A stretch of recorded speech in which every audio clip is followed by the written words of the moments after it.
Well, hello, folks out there in YouTube land. Got a pretty interesting show set up for you today. Yeah, we're going to talk about the rise and fall of the Gamecocks.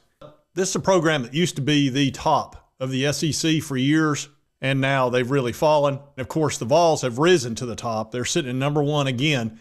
The last multiple years, they've been sitting at number one, number two, always in the top 10. And Tony Vitello's just done a great job. But you can just see as Tennessee has risen, South Carolina's continued to fall. And they're in a world of hurt, just coming off a series sweep by the Vols and Arkansas. And I don't see a whole lot of light at the end of the tunnel, having watched all three of those games and watching how South Carolina hits the ball. It looks very different depending on which team's up to bat. When South Carolina hits it, you hear dink, dink, and it's a single virtually every time. When Tennessee hits it, it's like boom, and it goes flying over the fence. They hit so many home runs against South Carolina. I mean, that was the big difference. South Carolina, I believe, out-hit them, but all you're doing is hitting dinks out there. That's not going to get it done.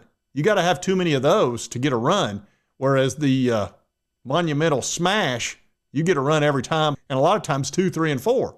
But anyway, let's talk about South Carolina, kind of look at their history, where they were, and what's happened to them, and then Tennessee, the same thing. Now, as you know, Tennessee's sitting at number one right now. Again. At 26-2. And it's pretty much all SEC teams, Arkansas, Georgia. Here's Florida State. Of course, you folks remember Florida State. I can't wait for Tennessee to lose in football next year, because that's what they do every year. And they won't win this either. So screw them. Who cares? You sure about that? Don't care. Oh, I hear you. Yeah, screw Tennessee. They're good at baseball. Texas, here's Clemson. That makes South Carolina so mad. Then, of course, LSU, who's always in the top 10. Alabama, Ole Miss, Oklahoma. God, it's all SEC. All down the line. But you won't see South Carolina anywhere in here in the top 25. And here's the SEC standings. There's three teams tied 8-1. This is in alphabetical order, so all three of these teams are in first place in the SEC. Arkansas, Georgia, Tennessee. And then Texas is right there. They're missing a couple of games, must have had a couple of games canceled. And then on down the line, here's South Carolina down here at 1-8. They're on a 7-game losing streak. And then Texas A&M 1-8. How is that possible? Yeah, I can't believe that. That's a team that we barely got by to win that Natty last year. And then Missouri's 0-7, so Missouri's in last place. Now, I remember South Carolina being really good. Now, granted, they had Ray Tanner forever as their head coach, and he was terrific. He had South Carolina really on top. And if you look at this history with him, he started back in 97, went 33-24, and then he didn't look back after that. He won the SEC in 99, and you can see he kept winning. There's 56-10, 49-20, 57-18. Fantastic. And all down the line, look at all those great records. And then in 2010, he wins the College World Series. Then in 11, wins the College World Series again. And then was the runner-up, almost won 3 in a row. You know how hard it is to win 3 World Series in a row? Yeah, he can with 3 vowels on him, not with 3, he can. It's virtually impossible because you're talking about a game that is very fickle. To finish champion, and then runner-up is amazing. No wonder they made him athletic director. I mean, crap. That guy could do no wrong. And then after 2012, I guess he was disappointed he didn't win the third one. He retired or semi-retired. Then Chad Holbrook took over, and they were pretty good. Not as near as good as they were, but decent. Then this fellow by the name of Mark Kingston came on board, and he did okay. And now they've got Paul Maneri, which is a guy that actually has a really good record, but he's getting up there in age.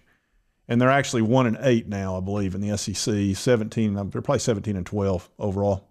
But there's their 2 natties, 10-11. So this is a team that's used to being on top, and I guess losing Ray Tanner kind of changed things. They were still really good, but now this team just doesn't look the same as what I've seen in the past. I mean, even last year they were pretty darn good. I'm not impressed with what I'm seeing. And the head coach, I know he's got a great history, but boy, he didn't sound too good after that sweep. And we just didn't, we didn't have that today. And so it was, a victory for them. And, we didn't play horrible baseball, but we just didn't play winning baseball. And so we have to take our medicine. I will say this, I'm really glad the month of March is over, because when I looked at that March schedule, we just recapped it with the team. We had Oklahoma come in, who's a really good, solid team with great pitching, and we competed like crazy against them 3 games. I thought left it all out there on the field, and if we hold on to a 9th inning lead, we win the series. We get off to a decent start. But then you're staring at Arkansas, and you're staring at Tennessee, and basically the number 1 and number 2 teams in the country. In my opinion, 2 best teams in the country. And, we went over to Arkansas the first 2 games. We weren't really competitive. 3rd game had a chance to win. We couldn't finish it off. And then, Tennessee comes in, and I think, we competed like crazy the first 2 games, and this 3rd game just kind of methodically we got beat. But I'm glad we don't play those 2 teams again. And not that anybody left on our schedule is going to be easy. I can assure you that. But there's something special about those 2 teams, in my opinion. Yeah, he's getting up there. He's 66, 67 years old. And, I'm kind of surprised they didn't go young. I would have hired somebody in his 30s that's got some piss and vinegar that would be furious with getting swept twice. He's kind of long in the tooth, and he's looking at things, in a reasonable manner. I mean, he seems like a nice guy, and he's won a lot. I'll show you his record. This is not some slouch, but I'm not hearing any passion in his voice. He sounds like a guy on the tail end of his career, not looking to head up the way we've had with Tony. And as you can see, he's coached a long time. He started out Air Force, St. Thomas, all of that. Then he spent a long time at Notre Dame. They were really good, really solid team. Then he was at LSU. He actually won a World Series there, a national championship. He coached there forever. And now he's coming out of retirement. So he retired, I guess, in 2021, and he's coming out at 2025, which is, I'm a little surprised that South Carolina hired a guy at that age. But he's been a successful head coach, definitely. So anyway, at least he's got the experience. He's got plenty of that. But then you look at the vice versa and see what Tennessee has done. And many of you remember Rod Delmonico, who did a solid job at Tennessee, but never really killed it. He was just okay. Dave Serrano, he was supposed to be really good, didn't work out. Then Tony showed up, and he had 1 year where, he was taking over a 27-25 team, went 29-27, nothing special. And then boom, 19, 40-21. Then he was 15-2. They lost that year due to the virus. And unfortunately, I think that had been a strong year. Then in 21, 50-18. Then 2022, 58-9, which was the best baseball team in college history, in my opinion, as far as talent. I've never seen anything like it. Wound up getting beat by Notre Dame in the Super Regionals. We'll never have a team like that again. We had a guy that was throwing at 105 miles per hour. We had 2 or 3 guys that could throw at 100, and we had dudes that were hitting home runs that were record-breaking. And we were making a lot of people mad that year. If you'll remember, they were wearing that jacket, and that was ticking people off, and they were getting kind of cocky. But anyway, that was a super fun year. And then in 2023, it kind of pulled back, and we were 44-22, but wound up in the World Series. And then in 2024, we won it all, everything. SEC champion, SEC tournament, national champion, region, super, everything you could win. And as you can see, he's been in the College World Series 3 of the last 4 years. There's nobody been better than Tennessee and Tony Vitello. And that's saying something, because you've got LSU, you got Arkansas, you got all these great teams in the SEC. But Tony's been the best. So as South Carolina has done this, Tennessee's ascended and kind of taken their place as the new number 1. And we've got our Ray Tanner. And everybody in town loves Tony Vitello. He might as well run for mayor. And I can tell you, it has not gone unnoticed in South Carolina land.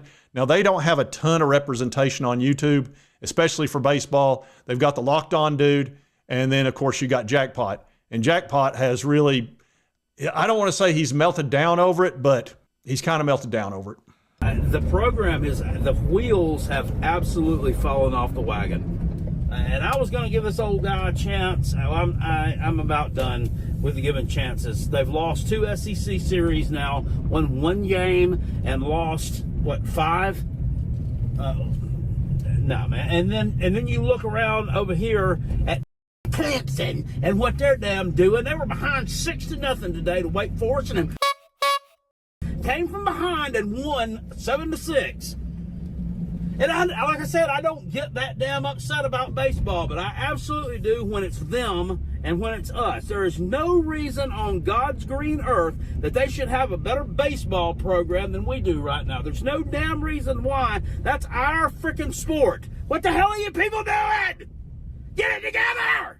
Yeah, so it's completely done a 180 for South Carolina, and a program that was really at the very top for a long time. It seems like without Ray Tanner, it's just not there anymore. And I'm not, like I said, you brought in a guy that really out of retirement.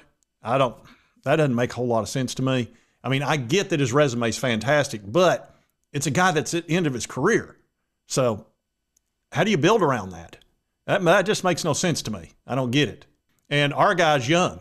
You know, he's now the highest paid head coach in baseball, Tony V. And our stadium is absolutely packed, especially the SEC games. I mean, you can't get a ticket. That South Carolina series, I mean, it was pathetic. Literally, there were open seats everywhere. There might have been a couple of hundred. There's just almost nobody there at all. Anyway, listen to the roar of the crowd as the Indians take the field.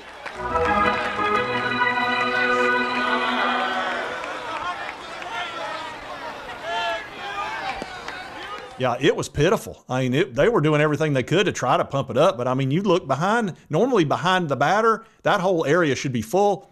That was like, I don't know, 20, 30 people tops. It was awful. It's like the Bad News Bears. In the meantime, look at the renovations. Over $100 million spent, and this place stays packed. It's over $200 a ticket for SEC games. You can't get a seat in this place. It is unreal. They just keep adding seats and adding seats. And it's the place to be when it comes to baseball in Knoxville. I mean, everybody's going, and South Carolina can't draw flies. So this is really, like I said, it's one program's doing this and the other one's doing that. Kind of is what it is, the rise and fall. And that happens. Sometimes it's cyclical, but I don't know. I just got a bad feeling about this. This feels like it's going to go poorly for Carolina for a while. And if it was a young guy, I'd be like, okay, give him a whole bunch of time. But I don't know. Maybe he'll surprise us. I mean, he is a good head coach. There's no doubt. I mean, his resume is fantastic, but I don't know about this hire. Anyway, just thought I would show you the differences and how things are rolling. And if you like this content, be sure to hit that like button. Let's be able to continue to cover all these big college sports stories. If you've not subscribed, boom, boom, boom, hit this little button. Won't cost you a dime. Help you get my videos. And right over here's the most recent video. YouTube thinks you'll enjoy. We'll see you next time on Sports Talk Jay. Janelda, what would you say if I told you that man right there is nothing but a common potato chip thief? Potato chip thief! What?